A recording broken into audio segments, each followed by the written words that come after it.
Beberapa hari yang lampau, saya berada di Singapura dan saya melihat salah seorang bintang film di Hong Kong yang paling ganteng dan paling mempunyai hari depan yang besar.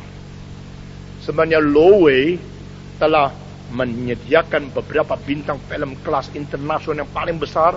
Pertama, Lee Hsiao-lung, Bruce Lee. Setelah itu, kedua, Chen Long. Sesudah Chen Long, Long yang ketiga ini yang saya sebut sekarang. Ini seorang anak muda yang gantengnya, luar biasa badannya, hebatnya talentanya.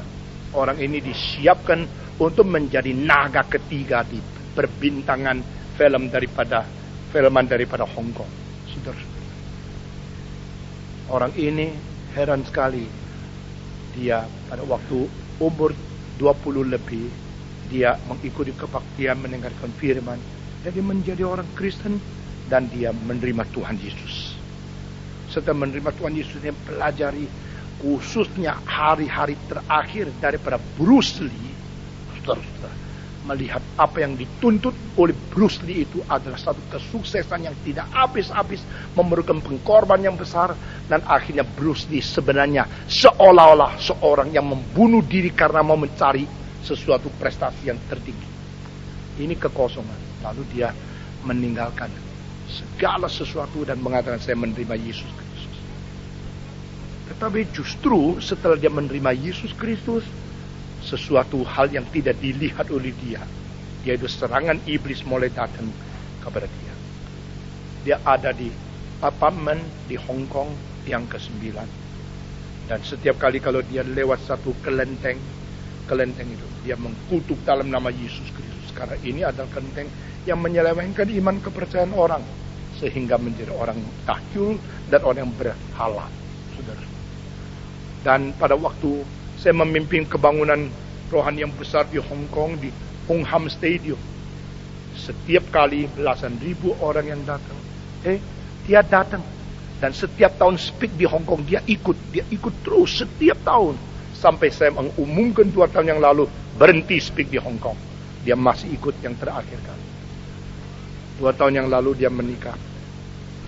Pada waktu kebaktian selesai di Hong Kong, saudara-saudara, 60 lebih bintang film yang terkenal, yang sudah menjadi Kristen, minta foto bersama dengan saya. Dia ada di dalam. Saya sudah tidak tahu semua ini, dia baru sadarkan saya. Dan dia mendapatkan satu ujian yang luar biasa menakutkan. Setelah dia menikah dengan seorang gadis yang cantik luar biasa, habis menikah 2 minggu, saudara-saudara, mulai rasa sesuatu tidak benar. Yaitu ditemukan ada kanker di belakang matanya. Saudara. Lalu orang yang penting, orang yang begitu terkenal, bagaimana? Di strom atau di ronsen, saya tidak tahu, di radiasi lebih jelas. Di situ kira-kira 58 kali melebihi daripada sesudah di ronsen semua dikira selesai, kembali, dan dia mengatakan saya tinggalkan, saya mau menjadi orang yang bersaksi kepada orang-orang yang dimiliki oleh aku sebagai relatif atau handai tolanku. Dia kembali ke Singapura. Dia kira sudah selesai semua, tapi dokter di Singapura, ahli yang sudah 35 tahun tentang kanker di muka itu, menemukan masih ada. Waktu menemukan masih ada, berkata kepada dia, kamu habislah. Karena ini sudah ganas luar biasa. Sudah di dalam beberapa bulan mulai robek mukanya. Ini terus keluar. Dan matanya satu digeser ke sini, dan ini keluar ke sini, dan itu tumor di dalam kanker itu menjadi gede terus mendesak seluruh matanya ke sini. Seluruh ludahnya itu habis, dan minum air daripada bubur pun seperti kaca yang menusuk. Saya ke Singapura, saya mendoakan dia. Saya tidak bisa membayangkan waktu melihat foto-foto waktu dia masih main film. Begitu ganteng, begitu bagus, begitu muda, begitu menarik. Dan melihat orang yang sekarang duduk depan saya adalah orang yang sudah sama sekali berubah. Tapi iman kepercayaan dia begitu indah dan imannya begitu kuat. Saya mengatakan saya tidak berhak menghibur kamu, karena saya tidak mungkin akan mengerti apa penyakit yang kau terima dan apa yang kau rasakan. Saya seorang tidak mempunyai penyakit itu. Setiap kali kalau kita orang Kristen mau menghibur orang yang lebih susah dari kita sebenarnya tidak ada hak. Kita hanya memaparkan dan mengajarkan menurut prinsip Alkitab saja. Sebenarnya apa yang dia alami, apa yang dia sadarkan, apa yang dia rasa kesengsaraan, menjadikan dia kuat dan dia seharusnya yang mengajar kepada kita. Malam itu kita bicara kira-kira 45 menit sampai 1 jam. Puji Tuhan.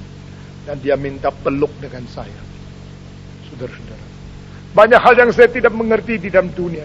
Tapi saya tahu kadang-kadang Tuhan memberikan kemungkinan dan memperbolehkan kita mengalami kesengsaraan, kita mengalami penderitaan, mengalami kegagalan, mengalami penyakit.